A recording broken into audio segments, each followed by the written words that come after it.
This is For the Governed, a podcast series brought to you by Athalonz. Here are your hosts, Tim Markison and Ron Cates. Welcome to the Athalonz podcast. I'm Ron Cates. With me is Tim Markison, the CEO and founder of Athalonz. We were both athletes back in our prime. We both dealt with injuries on a regular basis. It's part of what created Athalonz is, how can an athletic shoe prevent injury? But today we're going to talk about specifically a back injury, a really bad one that Tim had for a while and what he did about it. So I had mentioned in some of our other podcasts about my back injury that it started when I was 17 from playing baseball and running sprints in the outfield and catching my spike in a gopher hole and felt like I was cut in half from back pain. And that injury kept resurfacing in my 3 years of trying to play college baseball to the point where I couldn't play anymore. Not only was my back kept going out, and what I mean by going out is I would just get excruciating pain and my legs would go numb, or at least one of them would go numb. I couldn't move. And it would take weeks to months for that pain to subside. And then in addition to the back injury, then I was a pitcher, so not having the same range of motion, I put too much stress on my arm and threw my arm out. Well, did you ever have times, because I have, where you're doing something that almost anybody could do, something normal, like sit in the car. Like one time my back went out just sitting down in the car, from playing tennis. You ever have anything weird like that ever happen? Yeah. So, I don't know, it's maybe 21, 22. So my wife and I, we were married. We hadn't had kids yet. I was folding the laundry, and I reached into the laundry basket, and my back went out. So stabbing pain, leg went numb, couldn't move, and my wife wasn't home. So I laid on the floor in agony for about 2 hours till she got home. And prior to that, I had never gone to an orthopedic surgeon to have my back looked at, because I always went to a chiropractor, and so that was in the late 70s, early 80s. It was a whole different field of medicine 40 years ago than it is now. And then, like any medical profession or any profession, you've got your really good ones and your really bad ones, and most are in the middle. Unfortunately, I was seeing a really bad one. So after this injury, because of folding laundry, and you would think I'd get a pass on ever doing laundry again because, it hurt me. I bet that didn't happen. No, it didn't matter at all. One time I was tying my shoes and things went out. So I literally feel your pain and embarrassment. So it was excruciating, but I finally decided to go see an orthopedic surgeon and figure out what happened. And doing imaging, I forget now, what was it, MRI or CAT scan or X-ray or all of them. But I had herniated 3 discs in my lower back.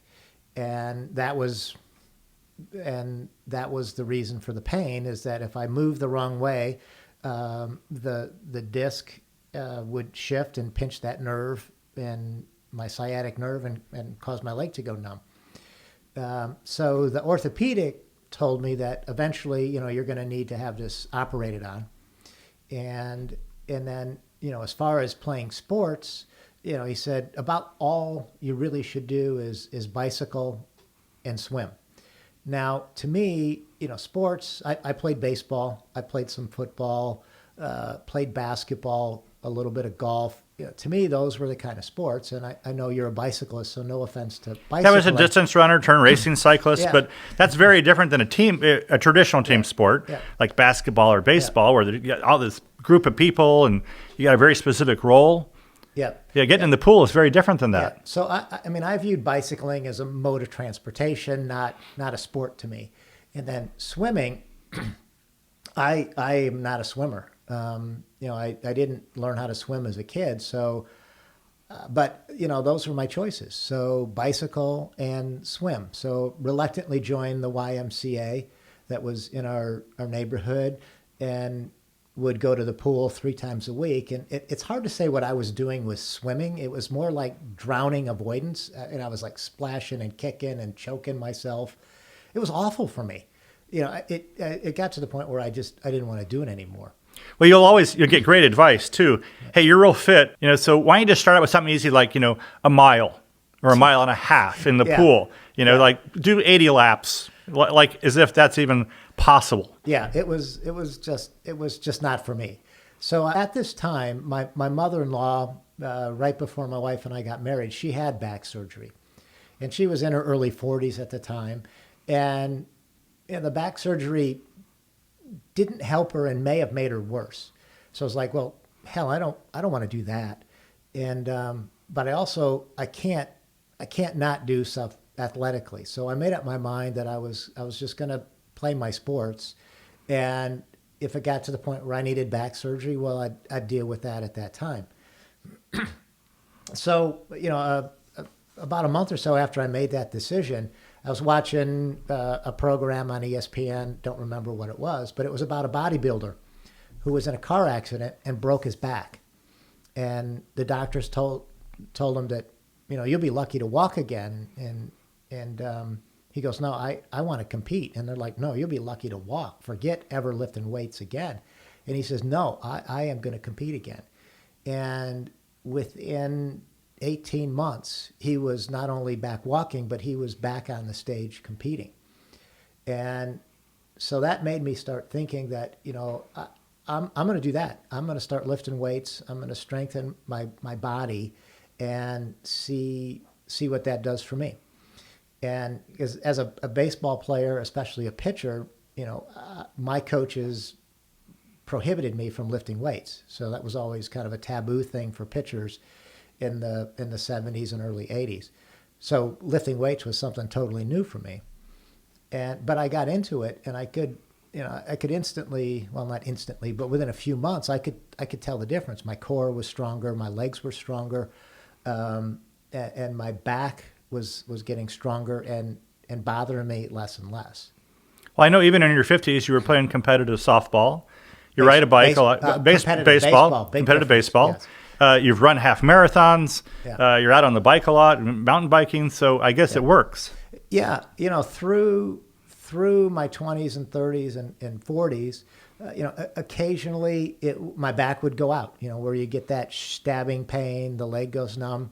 But because I was in better shape from my core strength, the recovery time was faster.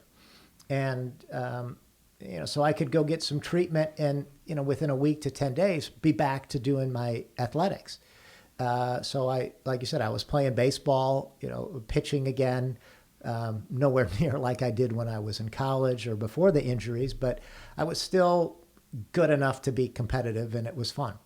And, so I'm, it's been now 42 years since the first back injury, and I have yet to have surgery. And, knock on wood, it's been probably 14, 15 years since my back's gone out.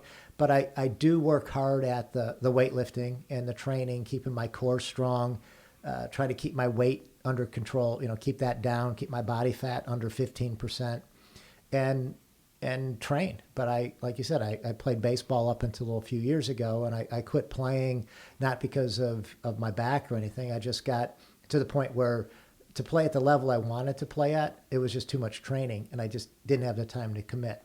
And doing the strength training means that you can carry more groceries and other stuff like that. I got into a debate once with a very famous exercise scientist about stretching, back when I was a distance runner, because a lot of studies showed that stretching didn't seem to help performance at all.